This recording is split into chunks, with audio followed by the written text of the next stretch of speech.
I'm pressing, ready, and go. Just having a quick look to see if we are, it says that we are now streaming live. Just checking if you're watching, thumbs up. Okay, awesome. Hey everybody, I just want to welcome you to this incredible webinar this evening. My name is Michelle Dowdy and I am one of the hosts tonight along with my friend Janet Testaz, and we have been really excited to bring this important topic to you guys about unlocking the power of your cycle. Even in this modern day, it seems that it's still a bit of a taboo topic sometimes to talk about your period or anything having to do with the feminine cycle. And Janet and I had been talking about our cycles a few weeks back, and she introduced me to a totally different way of looking at your cycle, and it absolutely blew my mind. And it started a conversation, and I just said we really need to explore this and just open a conversation for more women to think about their cycle in a different way. So tonight you're going to hear some personal stories, and then you're going to hear some amazing information about how to get in touch with your hormones and living in flow. So if it's okay with you guys, I would love to share a little bit about my personal background just to sort of lay some of the groundwork for tonight's conversation. I know that for many people, I'm hearing myself a little bit. Are you guys hearing an echo? Yeah, it's okay now. I think it opened another page. Okay, no worries. Bear with us, guys. This whole Zoom to live thing is kind of like, it's just a little bit tricky, but we're going to get around it.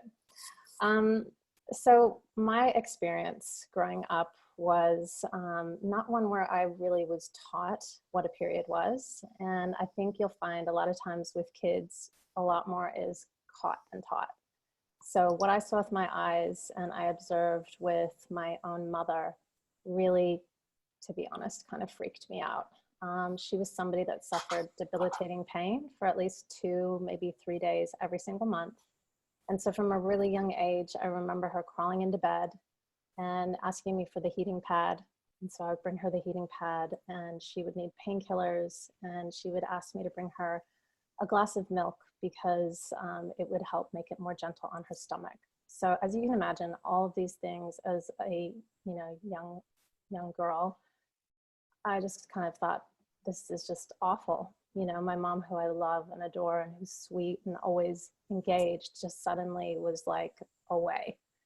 And we sort of had to tiptoe around. And so I never really had a desire to become a woman. You know, all of the things around that just kind of freaked me out. And I just thought if there was any way that I could opt out and just avoid it, that would be awesome.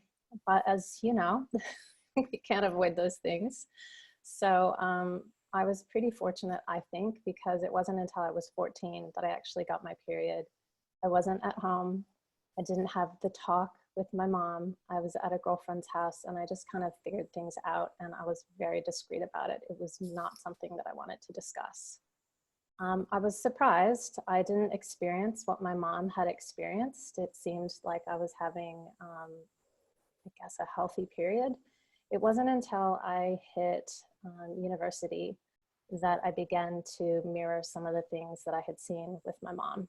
And I was just out of action for probably 2 days every month, same thing, curled up in a ball, heating pad, dosing myself on way too much ibuprofen, but just anything that I could do to manage my pain. And I thought that that was normal. I thought I had finally gotten a normal period at that point. It wasn't until I was taking a class and I was working with another woman on a project, and I needed to leave because the pain had gotten really bad. And I discreetly explained it to her, thinking, you know, I can speak to her woman to woman. And she said 5 words that changed my life, which were, you realize that's not normal. And for the first time, I kind of took a step back, and I had to lean in and ask why. And so she started to talk to me about her own experience with having really painful periods. And fast forward a month from that point, and I had my first laparoscopy and diagnosis with endometriosis. And it was a pretty wild ride for 25 years. I tried all kinds of things. I was open to just about anything. And I kind of got to the point where I just figured this was just my normal. Now, today, I have 3 healthy kids. During my challenges with my endometriosis, I had some fertility issues as well, which was really, as you can imagine, an emotional roller coaster.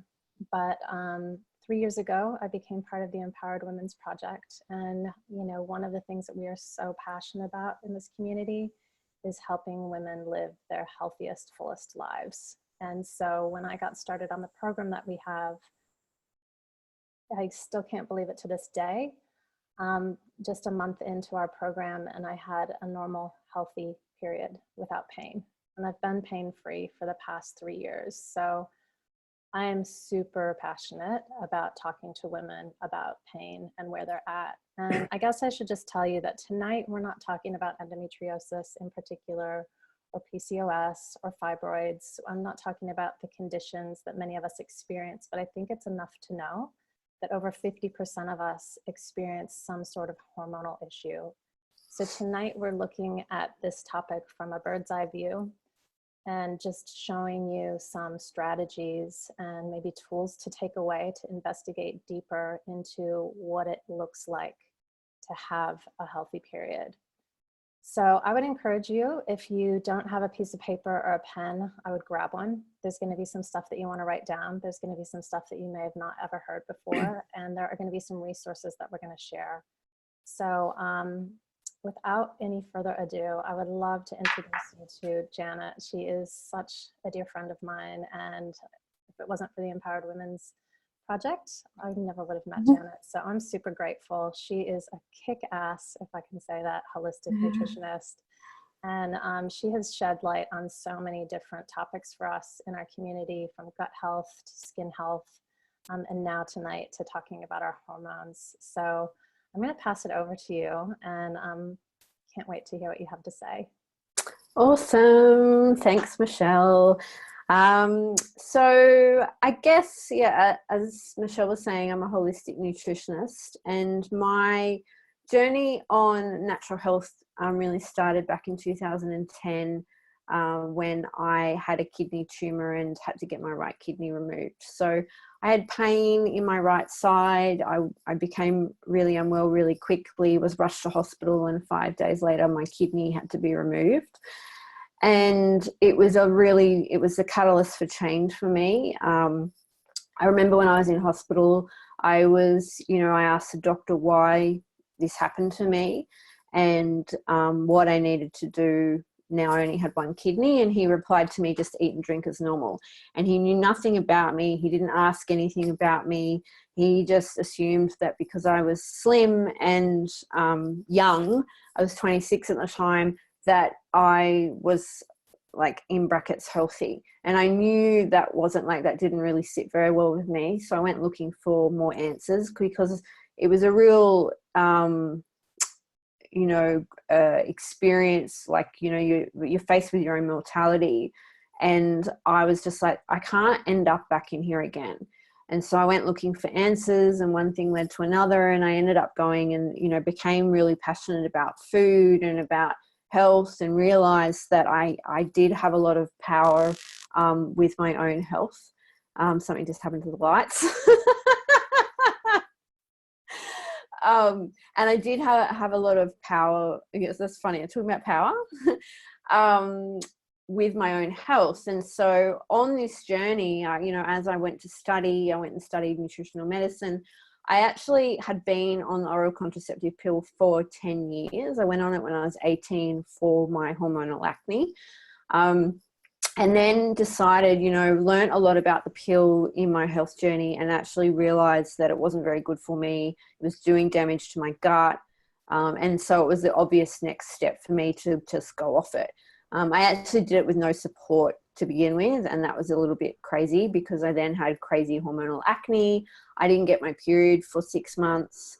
And And basically I wasn't making any progesterone, which I'll talk about a little bit when I show my slides. But it was a bit of a shock to the system, and my hormones had gone offline for a long time, and it took a long time to get them back into a place that was good.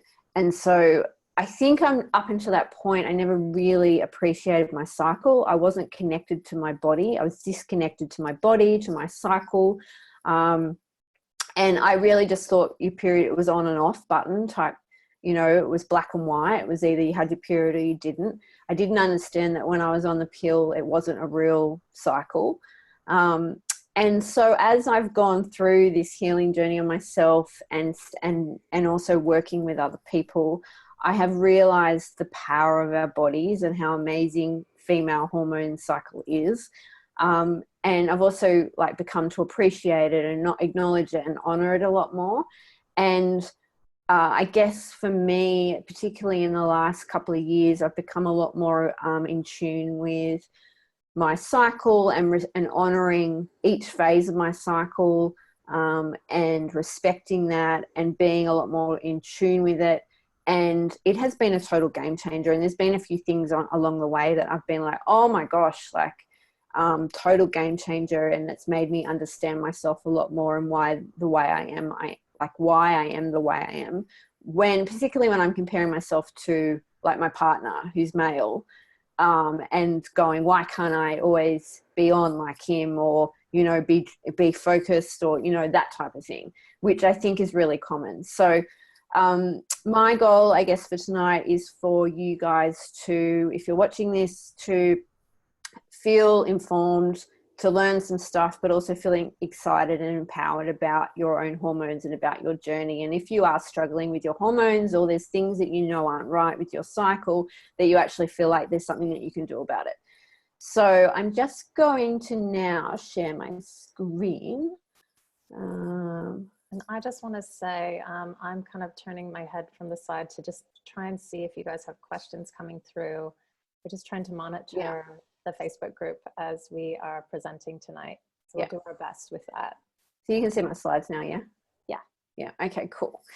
So how to live in sync with your cycle. And this is really just, something that's going to help you balance your hormones and allow living to become a lot more effortless and in flow, rather than, like I was saying, grinding against your cycle or pushing against it and feeling like it's a burden.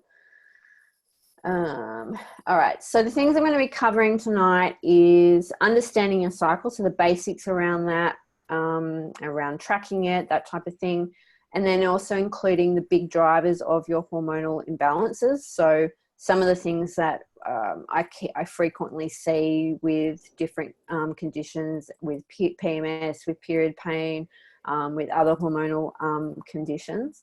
And then we're talking about how to work with the seasons of your cycle and how to use them to the best of your ability, or the best utilization, I guess, of each phase of your cycle. So understanding that each phase, your hormones are different, and that you're going to have different skill sets or different abilities at each time, and how to use that and working with that. All right. So I think the first thing, and this is something that has changed for me over the years, and Michelle, I think you're the same, is really getting honest with yourself and asking yourself the questions of, what is your relationship with your cycle? And that includes how you feel about your body, how you view your body, how you view your anatomy, how you talk to your body, how do you feel about your period? Do you ignore it and do you just go, oh my God, not again? Or are you actually grateful for it and excited for it? And do you pay attention to it and use it as a roadmap for your health? And I think a lot of this comes down to, how we were conditioned or programmed as kids from our primary caregivers, particularly, as well as school and other, society. And how we were taught about our hormones, about our female, like, you know, even how the word, what the word was used for vagina, like, was it vagina or was it some other word that was like not even a real word? I know, I'm sure it was like when we were kids, we didn't really use the proper scientific terms. Yeah, like, was it, and what underlying tone was with that, and was there shame attached to it? And were you taught to have a relationship with your body that was healthy? Or, you know, how did you mirror what you saw with your mum or with your primary caregivers? How was periods discussed? How was sex discussed as a child? All these things are really important when we're talking about your cycle and are talking about your hormones. And I think a lot of women really suppress their feelings about their vaginas and about their periods and about their breasts and, you know, like, about their body image and how they feel about it and understanding it. And a lot of us, you know, are taught it maybe at school, or it's not discussed, or there's a lot of shame around it, also depending culturally, like how we were brought up. And it affects us into adulthood and affects how we then relate to our own bodies. So that for me is like, you know, get honest with yourself about that and what your beliefs are around that, and beliefs are around your body. Like, changes, like, say you've had a pregnancy or you've had children, like, it's yeah, you're reacquainted with your body. yeah. So there's so many different times that you have to go through this process. Yeah, totally. And I think also, like, it's like peeling back the layers. You know, you might become aware of some things and then you might not want to go deeper, and then, you know, you sort of, as you learn and grow and you get more comfortable with your health and you dive deeper into your health, it's then something to then explore more. But that's the first question. And part of that, I think, also comes down to, like I was saying, with childhood, and how you're brought up, is culture and tradition.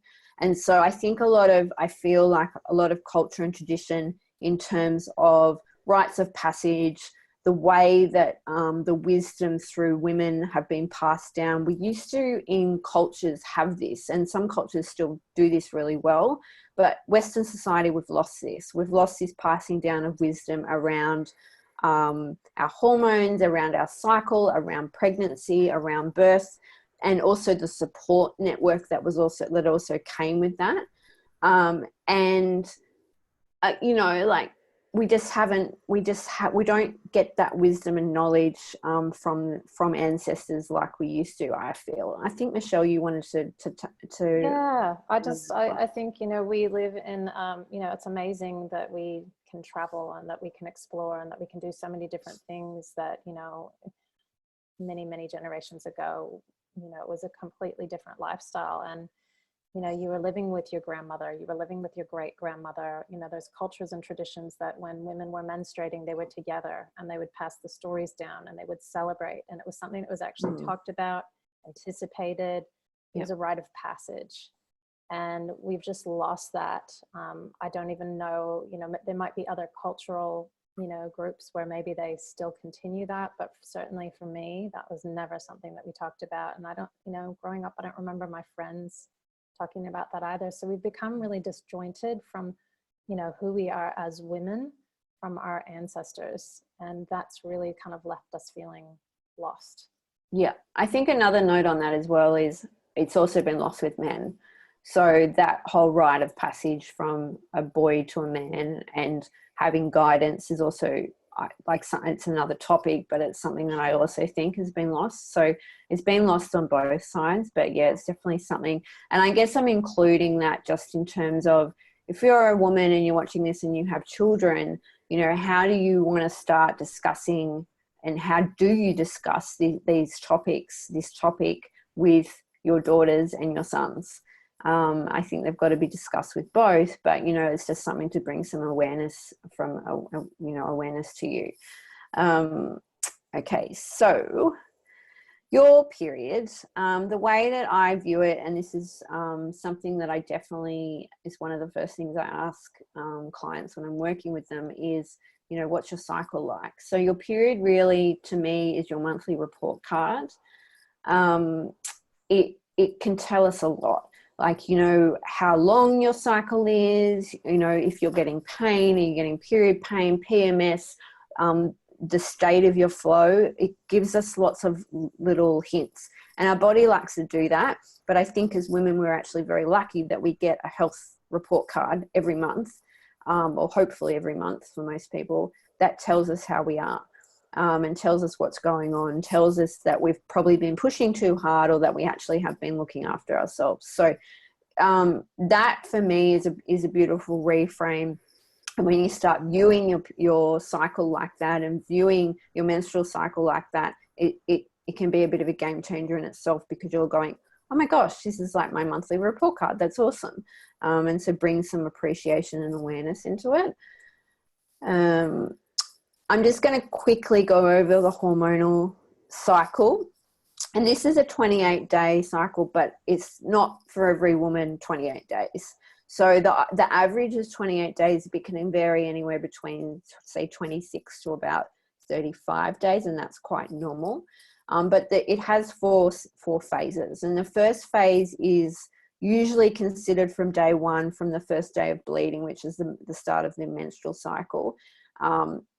Some people argue with this and think it's the last part of the phase, but it's from a measurement point of view, I guess everyone's done it from day one, because that's the easiest part to measure. So a normal menstrual cycle usually will go about 5 or 6 days. And then from there, you can see on the chart here that it's basically where all the hormones are at the lowest. And then we move into a phase called the follicular phase, which is the pre-ovulation phase. And this is when the egg basically in the ovaries is starting to ripen. By the way, if you are on the oral contraceptive pill or any hormone replacement contraception, you're not going to have this as much. The pill is definitely completely different to this, but I'm just talking about a normal healthy cycle here. So the follicular phase is like leading into ovulation, so the egg is getting ripe. And then we move into ovulation, which is a couple, 3 to 4 days. And as you can see, there's a big peak. And so we have a hormone called luteinizing hormone, follicle stimulating hormone, and estrogen, which all peak around ovulation. And then after ovulation, it then drops, and all of those hormones pretty much drop. Estrogen sort of has a bit of a peak again around day 21. And this other beautiful hormone called progesterone kicks in. And so progesterone will usually be at its peak about 7 days post-ovulation. And the role of progesterone, there's lots of different roles for progesterone, but in terms of the cycle, and if the egg is not fertilized, so we ovulate, and then it's, the body is waiting for the egg to be fertilized. And if it's not fertilized, we'll then have a menstrual cycle. So what happens is progesterone peaks to hold the uterine lining in place in case the egg is fertilized, in preparation for a pregnancy.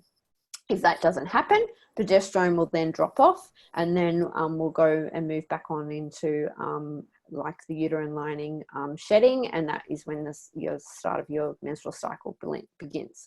So that's the basic cycle. That's all I'm going to go into, but I just want you to remember that, or you have a rough idea of that, going there's ovulation in the middle, and then it drops again, and then we've got progesterone about 7 days after ovulation. So I'm going to refer to that a little bit. So then the thing that I've started, why won't you click? I now compare that chart into seasons, and I really like to talk about, and this is something that has been a big game changer for me, talking about the seasons of your cycle. So your period is your winter, and this is when it's more hibernation, and I'm going to go into more of this in a little bit. But it's your winter. Then as you move out of your period into pre-ovulation, that is your spring. Ovulation is your summer, and then post-ovulation, so the luteal phase, which is between ovulation and your period, is your autumn. So each season has different needs, and each season has different qualities, and each season has different benefits. So that is a really good way of looking at it. And then when we talk about each season, then I'm going to talk about the needs for food and for mood, and the way that you can utilize your hormones and what you're best at a little bit further on. So keeping that in mind, I'm just going to go. So the first thing you really need to do, I guess, when you're talking about your cycle and how to start to go, okay, looking at your cycle in terms of season, is actually to start tracking your cycle. You won't be able to live according to your seasons if you're not tracking your cycle and you're not sure what's going on. So I recommend getting a period app. There's some really good ones out there. There's one called Kindara. There's one called Period App. There's lots of different ones. There's another one called Daisy out there that's also, Kindara and Daisy also track ovulation. Daisy has a thermometer attached to it. It is a little bit exy, but it has got lots of good reviews. I haven't used it personally myself. But there's lots of awesome apps out there. So find one that suits you. I do recommend. Tracker is free. Period tracker is free. And you can kind of get a bit detailed. Yeah. It tracks a number of different things. So yeah, Kindara is free as well. And I really like Kindara because it tracks ovulation. Yeah. So you can also measure your temperature as well, and that's really good. So you want, when you're tracking, you want to track your period. You want to track. You want to know roughly when you're ovulating. These apps do give you a ballpark on when you're ovulating, but that's not going to be accurate because everyone's different and everybody's different. So it's important that you also track it yourself, and I'll talk about that in a minute. You also want to know how you're feeling, what your moods are. You can, and a lot of these apps have these. If you might want to also use the good old just track it in your diary, depending on how you work. But note down symptoms, note down any pain, any bloating, any acne, breakouts. If you have any spotting mid-cycle, all of those as well as cervical mucus, so the change in mucus that you can have throughout your cycle. All of these things are really important to observe and start to track. And just by doing this process, you're getting more in tune with your body, and you're becoming more aware of what's going on with your body and connecting more. And it creates a real connection in itself. Also want to be tracking when you're having sex. And the other thing that a lot of people do, and this is something that might come with time, is connecting your period with the moon. So providing that you're not on contraception, hormonal contraception, is paying attention to when you get your period, to when there is a new moon or when there is a full moon. And some women seem to get their period on a new moon or around the new moon, and others seem to get their period around the full moon, and others will ovulate on the full moon. So it is no right or wrong, but that's just something that has definitely been noticeable. And I have definitely done that myself and noticed it too. It doesn't, for me, always seem to be bang on. Like it's not total, but it is quite true. That's what I have found personally. So yeah, tracking your cycle is really important and getting in tune with that. Okay, and then when we're talking about ovulation, this is really important. And ovulation is not just important about in regards to pregnancy or getting pregnant or not getting pregnant. It's also important because it tells you the health of your period. Like if you're not ovulating, your hormones aren't healthy. If you're not ovulating, it can also indicate that there's other things that are going on that could be, could be more detrimental to your health. So it is really important to know. Also from a contraception point of view, really handy. And there's a couple of ways that you can do this. So doing a basal body temperature. So anyone that's gone through this, I guess, trying to fall pregnant will know that you can measure your ovulation through temperature, and what will normally happen is your temperature will actually jump. And so you should technically see it jump and then stay up there for a period of time.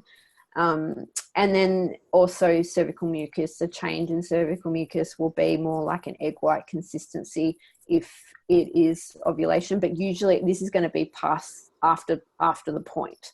So there is also, you can also do ovulation urine test strips as well. So there's lots of different ways that you can tap in and tune in and become more aware of what's going on with your body and start paying attention. And this is a really important part. Okay, so just on the pill, I've sort of touched on this already, but if you are on the oral contraceptive pill, this is probably the one from a terms of hormonal contraception, is it seems to completely suppress your ovaries. So completely put your ovaries to sleep. You do not ovulate when you are on the oral contraceptive pill, and you do not have, that means your period is not a real period. It is just a fake bleed because you're not actually ovulating. So I actually didn't know this when I was on the pill. I had no idea. I only found out, I guess, probably the last like year or something before I went off it. And I was like, what? So I never got told that it suppressed my hormones. I never got told that my period wasn't a real period. The reason that a lot of the pharmaceutical companies made to have the sugar pills in the 28-day cycle of the pill was because when the pill was invented, it actually freaked the consumer out too much to not have a period, and they felt like that was too weird. So the way that they got around that was actually by putting in the sugar pills so that it stops it stops the hormone replacement, and then you have a fake bleed, but you haven't actually ovulated, so it's not actually a real period. So what often happens is, because your body isn't actually having to make the hormones, your pituitary gland isn't having to communicate with your ovaries, and the hypothalamus isn't telling the pituitary gland, like your brain's not talking to your ovaries, then they sort of go to sleep. And so what happens is there's actually a condition known as post-pill syndrome, which can be basically where you don't get a period, which is like what happened to me, which is really common for a period of time, because it takes a while for your cycle, for your hormones to kick in, and for your ovaries to wake up and start working. So this is really common, but this is just something that I want you to know. I want you to be aware of. I'm not telling you to go off the pill. That is a choice that you need to make, an educated choice. But I just encourage you to do your research and look into it more and make an educated decision when you're looking into this, because I feel like a lot of women aren't correctly educated about this. And if we knew all of this from the get-go, we would probably make a very different decision. So that's just something you really know. The other thing that I do see is that pill definitely does, there's been studies out to show that the pill does deplete you in vitamins and minerals. It also does damage to the lining of the gut. And so what can happen is a lot of women will be put on the pill as a way to balance their hormones. I say that in inverted commas because it doesn't actually balance your hormones, it just suppresses them. So it doesn't address the underlying problem, which is a lot of women are put on the pill to address hormonal issues, but it doesn't actually do that. It just suppresses it. And so sometimes women will come off and their problem will be way worse than what it was before, because they're then not naturally making the hormones themselves anyway, and there's all sorts of issues with that. And the other thing that I do see is women will also expect, if they're trying to fall pregnant, not realizing that it will take time for ovulation to kick in after you've come off the pill, and expect to be able to fall pregnant straight away. So if you are, and I definitely say this to clients of mine, I'm like, if you're thinking about falling pregnant in the next couple of years, you really want to give yourself a good year at least to be able to come off the pill, to be able to replenish, your supplies, to be able to heal the gut, so that you actually are going into pregnancy with a full tank. So this is something I'm really passionate about, because God bless them, they don't have time, but the system is very broken. But and I'm not saying that it's all medical in the whole medical system, but a lot of GPs don't communicate this very well, and a lot of women don't realize this, and then feel like they've got to go down the IVF route when they actually really don't. I think it's really important to, if you're going into pregnancy, to make sure your tank is full before you go in, even if you are going to go down the IVF route, to make sure your tank is full before you go in, and making sure that you've got no deficiencies, etc. So that's a big one for me. And it's my little rant about the pill. I'm going to keep going. The chat blew up when you were saying that. So there's oh, did it? Women, okay. Yeah, there's a lot of women that didn't know that. So Okay. I'm glad that you put it in there. Yeah. So PMS and period pain is something that is common but not normal. And so a lot of us feel, I think a lot of women feel like it's something they've got to put up with without realizing that it's actually not. PMS pain, like breast tenderness, pain, bloating, back pain, moodiness, acne, all these things are indicating imbalances. And we shouldn't have to have really crazy period pain. We shouldn't be in bed like your mum was, Michelle, for 2 days. It's common, but it's not normal. Yeah. So when we're talking about a healthy period should be it should just come. It should be, you're tracking a cycle that that it's due, but there shouldn't be, the whole house has to be on high alert a week before. And there shouldn't be, days in pain when your period does come. You shouldn't have PMS. It should be a good amount of flow. An average period or a healthy period should be about 50 mils. So that is about, a super tampon is apparently about 10 mils per super tampon. So obviously the first few days are going to be a lot heavier flow than the last couple of days. But that is the average amount. So if you have if you have a really heavy period and you're like, say for example, having to go to the bathroom every hour, that's something that needs to be investigated. The other thing is looking at the flow of the blood, the color of the blood. Is there clots? Is it a really dark brown that can indicate low progesterone? Is it too light? Like, are you not getting a full period? There's lots of things that can indicate what your hormones are doing. But this is what a normal period should look like. It should typically go for 4 to 5 or 6 days. It should be cranberry color, like a deep cranberry red in color. So it's got lots of oxygen. And there shouldn't be a huge amount of clots. A couple here and there is probably okay, but a lot of women I hear have a lot of clots, and this can indicate to me that they've got a condition known as estrogen dominance, which I'm going to talk about in a minute. So that's basically like the what we should be aiming for, and what is possible. So estrogen dominance, like I was just saying, is a condition. A lot of period pain, PMS symptoms, as well as conditions like endometriosis, fibroids. Those conditions are very estrogen dominant conditions, which basically means that you've got high estrogen and low progesterone.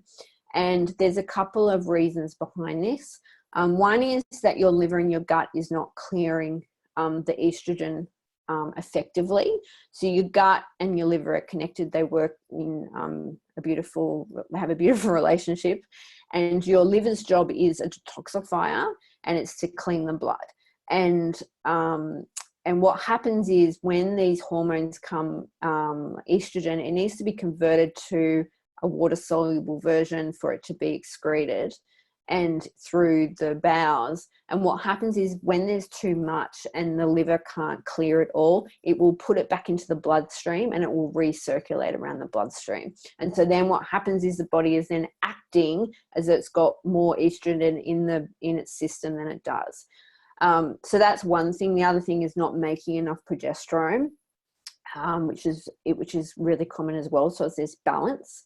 And xenoestrogens is the other big problem. And so xenoestrogens are chemicals in our environment that mimic estrogen in the body. And this is including things such as pesticides, including plastics, including chemicals in our food, in our skincare, all sorts of things that mimic estrogen in the body. And so this combination of exposure to chemicals in our modern day life, along with our liver not being able to cope and our gut not being able to cope, really creates a bit of a storm for a lot of women with this estrogen dominance condition. And that's when we then get PMS symptoms and other conditions that are estrogen dominant related. I think, Michelle, you were saying to me. I read that in 30 days,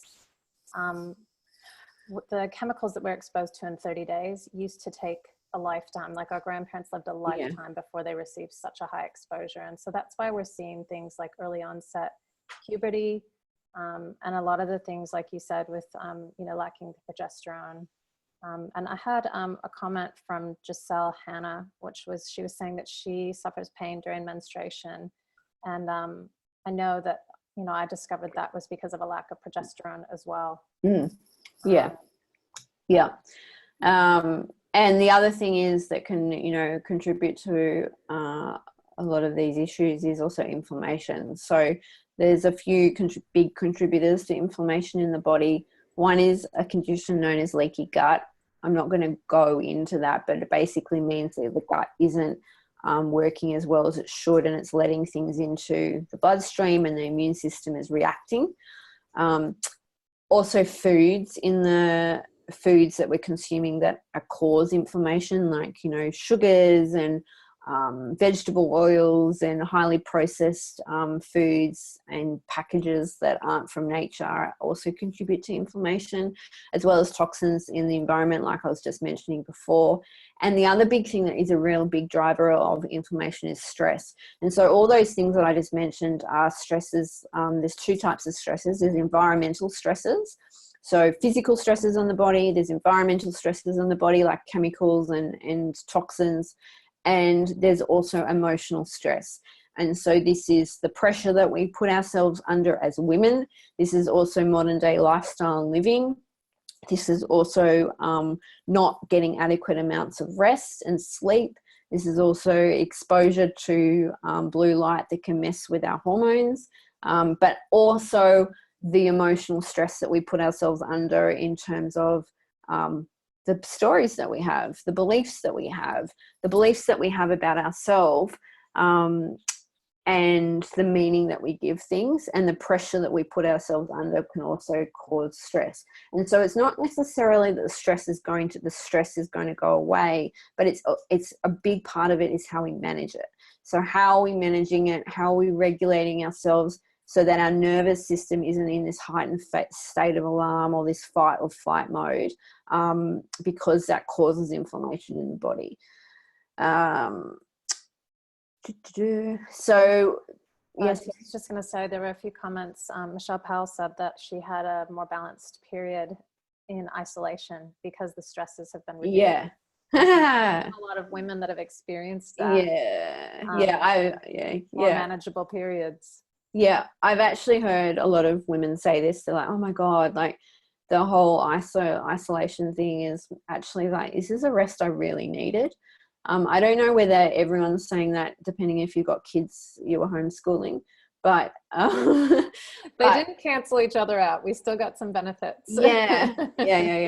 But there has been a lot of people that have been like, oh my God, like it's actually been nice to not, and I'm the same, like not having heaps of social things on or heaps of things to go to on the weekend, to just rest and just be and just enjoy, like the simple things. So I totally agree.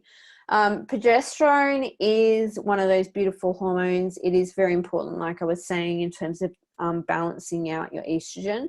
It also reduces inflammation and calms our nervous system down. So this is a really important hormone. It is meant to peak about 7 days post ovulation, which is why knowing when you ovulate is really important, because if you are hormonally imbalanced, progesterone is definitely something that you want to go and get tested. So you need to know when you're ovulating in order to go get your progesterone tested. A lot of GPs will say, oh yeah, just go get it tested on day 21. But if you're actually not ovulating, say to day 18, then going and getting tested progesterone on day 21 isn't going to be like actually as relevant, because that's when progesterone is meant to peak 7 days post ovulation. So Really important. Is that a blood test? One of the like Yep. tests? Yes, blood tests. Okay. Yes, and you can get it with your GP. Yes. Beautiful. So working with your cycle, I've just put this back in again just to remind you, and then I'm just going to talk about each phase of the cycle and what that means. So menstrual cycle, during your menstrual cycle, this is your winter. So in terms of mood and brain function, this is the time to reflect. It's the time to go inward. It's a really good time to review things, to analyze, to look at data. It's also a really good time to relax, to go to bed early. Also set intentions for the months ahead and take lots of breaks. So this is like your winter, you're technically hibernating, particularly for the first 1 or 2 days of your cycle, of your menstrual cycle. In terms of energy, your hormones are at their lowest. So it's a good time to rest and do more restorative movement, things like yoga, walking, Pilates, even sleeping if you want. In terms of food, you want to be having more warming foods as your body temperature is at its lowest, and lots of good fats to support the hormone production that's going to happen, as well as getting in some iodine as well. That's also going to help your cycle, and really important for thyroid function too. So that is your winter. And then we're moving on to spring, which is your pre-ovulation. So this is between your period and ovulation. And so in terms of mood, it's a great time to plan. It's a great time to create vision. It's a great time to start new projects, great time to find new clients or customers. It's a great time to come up with new ideas. You're becoming more adventurous. It's also a good time to redecorate. Your sex drive is starting to build as you start to go towards ovulation, and you're generally up for new things. It's like, think about spring in terms of the season, like what's happening, like there's new developments happening, like there's a bit of, excitement in the air, like it's starting to build. Energy and movement, your energy is building some more aerobic activities, but it's still not summer. So please remember this. It's like, it's not to go from rest period to go hard. It's, building up to that, but really probably doing more aerobic exercise, as well as, spending time in nature and getting outside. In terms of food, less energy is needed at this phase. Cooler foods, you can have lighter foods. If you're into intermittent fasting, this is probably a better time to be doing it. So that's your pre-ovulation phase, and generally between 3 to 7 days. And then we're moving into summer, which is ovulation, which is 3 to 4 days. But for the sake of this, you could probably spread it out to 5 or 6, because it's easier to actually do each season for a week. But there will be definitely overlap, and it also depends on what your cycle is like and what's doing with your cycle. This is why it's really important to know where you're at. With mood and brain, you are a social butterfly. This is the time where your energy peaks. It's the best time for communication. It's the best time to collaborate. It's the best time to make plans, to negotiate, to spend time with friends and family. Communication is at its best. Your sex drive is also at its peak for obvious reasons, that your body is designed to want to procreate. So that is up to you how you want to interpret that. Some people are like, okay, that's a good time to do more love making, and other times are like, yeah, that's a good time to not. But that's it's just good to know as well, what's going on with your body and become aware of it. It's also in terms of energy, high intensity movement, power yoga, weight training, you want to dance all night, like that sort of, if you're going to go push with the training and push with all the activities, this is the time to do it. Food, your body is at its warmest, so you can have cooler foods, lots of raw, fresh foods. Your estrogen, like having lots of foods that have a lot of fiber in them, so lots of plants that have fiber in them, and that's going to help clear and keep your bowels regular is really important. So I wrote on there cabbage family foods because they're very good for the liver. So then moving into autumn, this is post-ovulation, also known as luteal phase, which can go for 10 to 14 days, depending on when you ovulated and how much progesterone you have. So mood is time to get stuff done. This is the time to get shit done. This is like complete tasks, do admin, tick up off the things off your list, do domestic projects, clean up and organize, pay attention to things. In terms of energy, to begin with, in the first half of this, you're going to have more high intensity. You're going to be able to lift more weights, but then the energy is going to start to slow down or change in this period as well, knowing that you're leading into your period. So if your energy does shift, then you need to give yourself the rest and the restorative care that you need, as you probably would in your winter. Food, you're going to have high energy needs. So you actually use more energy or use more calories during this time. So having more foods that are like more root vegetables, making sure that you've got lots of foods that have lots of fiber in them, like pumpkin and root vegetables, to also clear out your hormones and make sure that you're regular and everything ticking over is also really good. So that's the cycles, that's the seasons.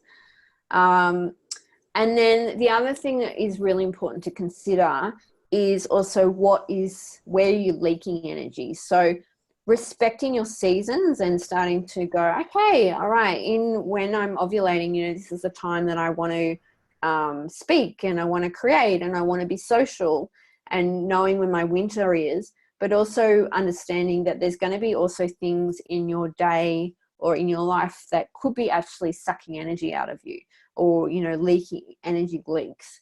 And this includes things like not having daily rituals. So this is self-care. So not looking after yourself, including things like time to yourself, time to reflect, time to have gratitude and journaling. It doesn't have to be huge amounts, but just having that time to self-reflect. Skipping exercise, so not moving your body. So regardless of where you are, like not being consistent with movement, not maintaining healthy boundaries, so not being able to say no. I see this with women a lot.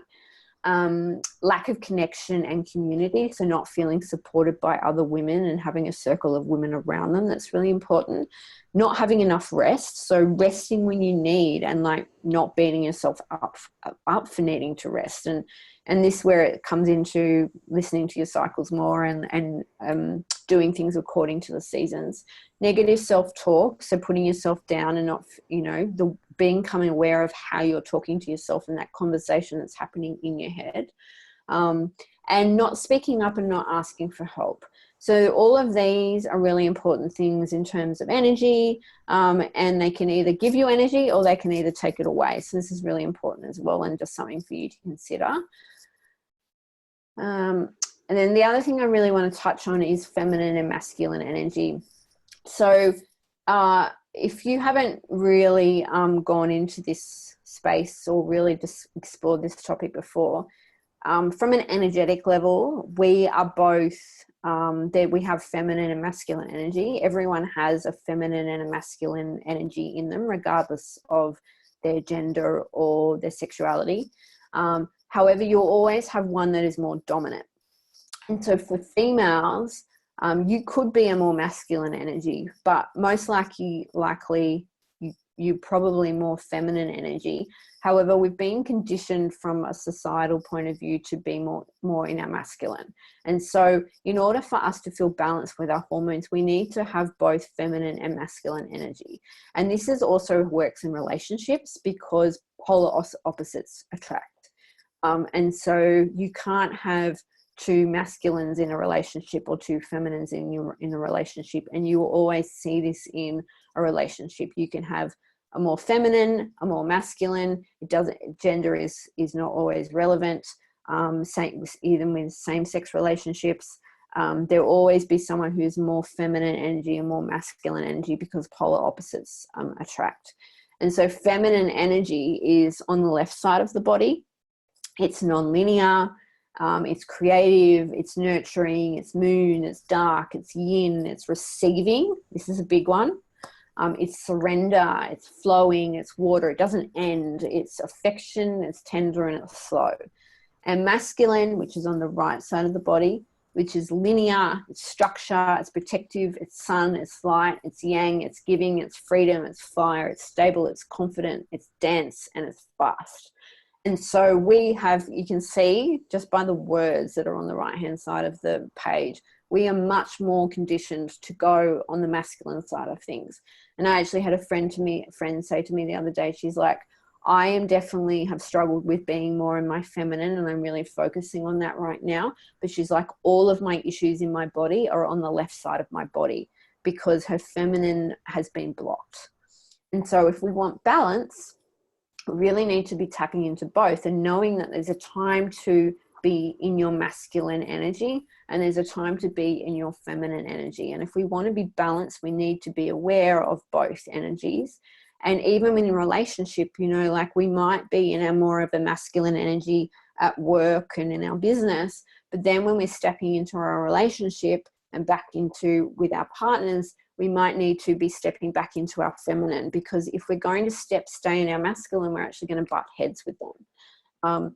And so it could be the other way around. You might be female, but you might be or more masculine dominant naturally, and you might be with more of a feminine partner. But this also could be more that you've pushed yourself into the masculine. So it's really understanding like where you're at, looking at, you know, your balance and going, yeah, maybe I actually need to sort of, you know, explore this a bit more and go a bit more into this and allow myself to explore the feminine aspects of me and being in my feminine energy in order to balance my hormones. So I guess one of the big questions is, how can I leverage this to benefit all areas of my life? And so looking at all the things we've shared tonight, saying, how can I use this in my relationships? How can I use this with my family? How can I use this with, you know, my work and my business or my career, so that you can actually take advantage of your hormones, knowing what tasks or what things are you're best at each time of your cycle, I think is part of it. And so just to recap, becoming in tune, so paying attention to how you feel in your body, keeping track of your cycle and your symptoms, and then working with the seasons of your cycle. So respecting each season as you need, becoming more in tune to it, and even like scheduling it into your diary. It's like, okay, this is a good time for me to do communication. This is a good time. This is going to be my rest, my winter. This is my summer, this is my spring, you know, and it's not possible to do everything according to this, but as you start to become more aware of it, I've actually been able to go, okay, I can schedule certain things into my month, going, I know I'm actually going to be better at finishing off and completing tasks at this time of the month because I'll be in my luteal phase, which is my autumn, and I'm not be able to just get shit done. Whereas when I'm in my winter, my brain doesn't work as well. No, it's a different part of your brain. It's not the, you know, get shit Yeah, done part. it's not, yeah. So I think that, I hope that you found that helpful. Michelle, have you got anything you want to add to that? Yeah, I'd love to. Do we want to stop sharing the screen? I've been trying to sort of keep along with the chat and respond to some of the things that a lot of the people are saying. Firstly, I'm just so glad that so many people have tuned in, because this is like, everyone's going, oh my gosh, oh my gosh, oh my gosh. And I think that one of the reasons that I felt this was super important when I was talking to Janet is because I was recognizing in my, you know, in my relationships, in my personal relationships, how this was playing out. And particularly with my husband, because when I am in that autumn phase, I'm exhibiting way more masculine energy, and I didn't really understand that about myself. And there's just certain times that if you mark it by the calendar, we would be clashing, and I didn't understand why, and I would get frustrated with myself. And when I was introduced to this concept of cycle syncing and just understanding where you are in each phase, and actually being able to word up the people in your life, like, you know what, this is going to be a time where I'm going to be really head down, and you're going to need to let me know if I'm, you know, cutting off, you know, or just helping other people. I know I read something that was really interesting and a bit sad that 90% of mothers have a lot of guilt because they just don't feel that they're everything all at once to their kids. And this makes perfect sense because you can't be the exact same person all through the month. So it's about learning more about your energy. It's about learning more about how you connect. And it's using that to connect with your child or your partner or work effectively in whatever arena you work in. And I think that that is what is so liberating. And I think for me, I'd like to just say something for, you know, mothers teaching their daughter. You know, that was one thing that when I found out that I was having a little girl, I was so excited, but I was also really nervous because I thought there was a lot that I didn't know, was scared about, didn't understand. And so now knowing the right way to frame these things and the right way to lead her, and Alyssa Vitti, who has written In the Flow, which is a really brilliant book. It's a book that you could probably read with a 12 or 13-year-old girl and older, read it together, just to talk about what's happening. But her advice was that for parents with younger children, say 10-year-olds, just to let them know that there is a second clock that is in their body that is going to wake up. And that's going to tell them that they want different things from week to week, within the month, and from month to month. And just to kind of get that concept going, and that it's positive. It's not a negative thing, that you're going to have different gifts that you're going to tap into and learn more about. And so putting language on this, calling it masculine, calling it feminine, calling it, you know, all of these things actually honors it and helps us bring that power back. So I really, really love that. And obviously we've gone a bit over on our estimated time, but honestly, this could be like a 6-part series. We really just wanted to be able to give you guys some information to empower you to realize that, you know, if you are that person that's experiencing pain, that it's not normal, that these are things to investigate, and that's your report card. It's just your body's way of telling you that it needs something. And so did we have a slide with some of the resources? Yes, I forgot that bit. We might just chuck that up, and we also might leave it in the group just as a visual so that people can go back and have a look, because there are some really fantastic resources there. So these are the books I recommend. You know, I've personally read and I love. Open Wide by Melissa Ambrosini is awesome and a really good place to start. She talks about all great things in terms of cycles, as well as you know, different things about sex and intimacy. Period Repair Manual by a naturopath in the States called Lara Bryndon is amazing. It's much more practical, factual manual. It's a manual, literally. It's great though. In the Flow, like you were saying, Way of the Superior Man, which I love, is one of my favorite books. It's by a guy called David Dieter. He talks a lot about feminine and masculine energy, and it is wicked. And also I Love Female Orgasm, which is a total game changer, by the way. I just read the damn book. You might want to get it on Kindle, but yeah, it's a really good book. And the reason I put that in there, because I was like, you know what, like when we're talking about balancing hormones, like pleasure is a really important part, like intimacy, you know, all of that is just as important for hormone balancing. So I just couldn't leave it out, and I was like, it's a really good read. So I guess the other thing, just before we leave, I had an affirmation for us to all. Oh, what's happened? You'll find it. Yeah. Where's my mouse? It's just been amazing. You know, I keep learning more and more from you. And I think, you know, when we start to see that there are these resources and things that we had never heard of, it just, you know, it starts a really good pathway to healing and understanding. Okay, I'm going to stop share because I can't. My mouse has gone funny. Did you want to read the affirmation, or? Yeah, let me just find it. Computer. I can't even. It won't let me.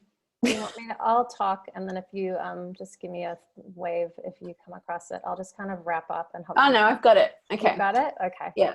I choose to think, move, and nourish myself to support each season of my cycle. And I love, respect, and honor the seasons of my cycle. Affirmations for me are a really big part of my rewiring my brain. And what I do is if there's any part of my health or any type of part of my life, actually, like money or anything, relationships, whatever, I write a heap of affirmations in present tense, record them on my phone and listen to it. And I think, creating your own affirmations around your health and listening to them can rewire your brain in terms of your beliefs and your underlying beliefs around your cycle and around your body and what's possible. And we will put that affirmation in the group. We'll post it there, and I'm sure Janet and I will probably both share it on our personal profiles. Is there any other big questions? Look, there were a few specific questions that I think you might want to get in touch with a few people just to kind of ask them. Shaylee just wants you to read it one more time if you could. Oh, yeah, sure. Okay. I choose to think, move and nourish myself to support each season of my cycle. So notice the word choose. I choose, because you're making a conscious decision. It's like, I choose this. That's my word of the month at the moment. I'm like, I choose this. And then I love, respect and honor the seasons of my cycle. There we go. Beautiful, beautiful. Well, honestly, I could listen to Janet read a phone book. So when she talks really I lose all track of time. But look, this month, it was really important for us to share this. It was Mother's Day earlier in the month. And so we're focused on women, and we're focused on helping women get in touch and gain back that power that we've sometimes given up or just kind of lost being in touch with. So like I said at the beginning of this, I had an absolutely life-changing experience when my period became a healthy one.